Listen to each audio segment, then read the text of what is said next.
뉴스 브리핑 시간입니다. 첫 번째 소식입니다. 암호화폐를 10억 원 넘게 보유한 국내 투자자가 처음으로 10,000명을 돌파했습니다.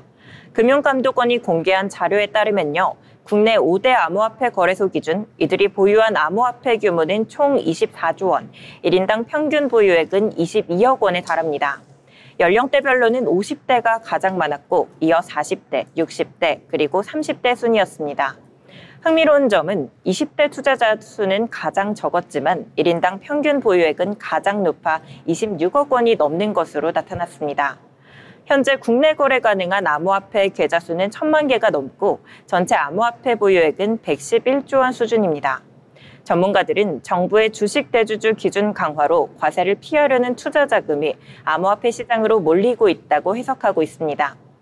다음 소식입니다. 24일 노동조합 및 노동관계 조정법 개정안, 이른바 노랑봉투법이 국회를 통과한 가운데 경제 6단체는 공동 성명을 내고 강한 유감을 표명했습니다. 경영계는 이번 개정으로 사용자 범위와 노동쟁의 개념이 불명확하게 확대되었으며 이로 인해 노사 간 법적 분쟁과 산업 현장의 혼란이 불가피하다고 지적했습니다. 특히 하청 구조가 많은 대기업과 외국계 기업들은 법 적용 경계가 모호해질 경우 경영 리스크가 커질 수 있다고 반발하고 있습니다.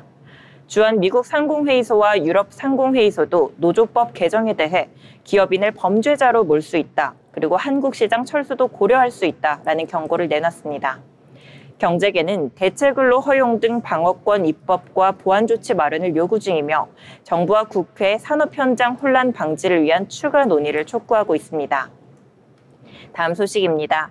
SK그룹 최태원 회장과 마이크로소프트 창업자이자 게이츠 재단 이사장인 빌 게이츠가 만나 차세대 소형 모듈 원전, SMR 기술 개발과 상업화 협력 방안을 논의했습니다.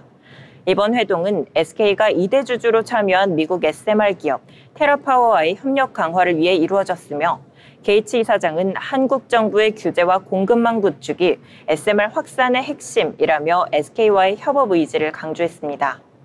SK는 테라파워가 개발 중인 나트륨 냉각 방식과 SMR 안정성과 경제성을 높이 평가하며 2040년 수백 조 원 규모로 성장할 글로벌 SMR 시장 선점을 위한 민간 인센티브 지원과 정부 협력도 요청했습니다. 양측은 이날 산업통상자원부 장관과도 함께 회동하며 한국형 SMR 생태계 조성과 글로벌 진출 전략에 대한 협의도 진행했습니다. 테라파워는 현재 미국 와이오밍주에서 세계 최초 상업용 SMR 플랜트를 건설 중이며 SK는 이 프로젝트의 전략적 파트너로 실증 및 상용화 과정에 깊이 관여하고 있습니다.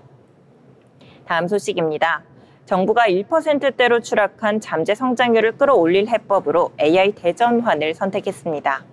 22일 구윤철 경제부총리는 새 정부 경제 성장 전략을 발표하며 AI와 차세대 첨단 기술 중심의 30대 선도 프로젝트를 공개했습니다.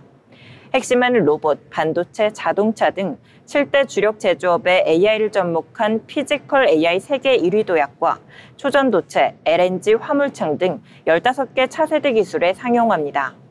2030년까지 잠재 성장률을 3%대로 높이겠다는 게 정부의 목표입니다. 이재명 대통령은 내년 정부 R&D 예산안을 19.3% 확대 35조 원으로 편성했고 AI 투자에만 2조 3천억 원, 재생에너지와 첨단 산업에도 조 단위 예산이 투입됩니다. 하지만 전문가들은 인력 양성 계획의 실효성과 고용 유연화, 그리고 산업 구조 조정 등 근본적 구조 개혁이 빠진 점을 한계로 지적했습니다. 특히 AI 고급 인력 부족과 해외 유출 문제 해결 없이는 이번 전략도 선언에 그칠 수 있다는 우려도 나오고 있습니다. 다음 소식입니다. 국내 편의점 1위를 다투는 GS25가 올해 상반기 100곳이 넘는 점포를 줄이며 사상 첫 고강도 구조 조정에 들어갔습니다. 편의점 업계는 소비 침체와 이커머스 공세, 그리고 점포 과잉 문제에 직면해 있는데요. GS25뿐만 아니라 세븐일레븐, 이마트24도 작년 한 해 각각 수백 개 점포를 줄였습니다. 전체 편의점 수는 이미 5만 4천 개를 넘어섰고 국민 941명당 한 곳꼴로 일본보다 인구 대비 2.3배 많습니다. 하지만 시장은 정체 상태입니다. GS25의 영업이익은 5분기 연속 줄고 있고 올해 상반기 편의점 3사 합산 매출은 처음으로 마이너스 성장을 기록했습니다. 식품 중심의 편의점 매출이 감소하는 동안 이커머스 식품 매출은 매달 두 자릿수 성장을 이어가고 있는 만큼 편의점 산업의 전성기는 끝났다는 위기감이 커지고 있습니다. 지금까지 뉴스 브리핑 전해드렸습니다.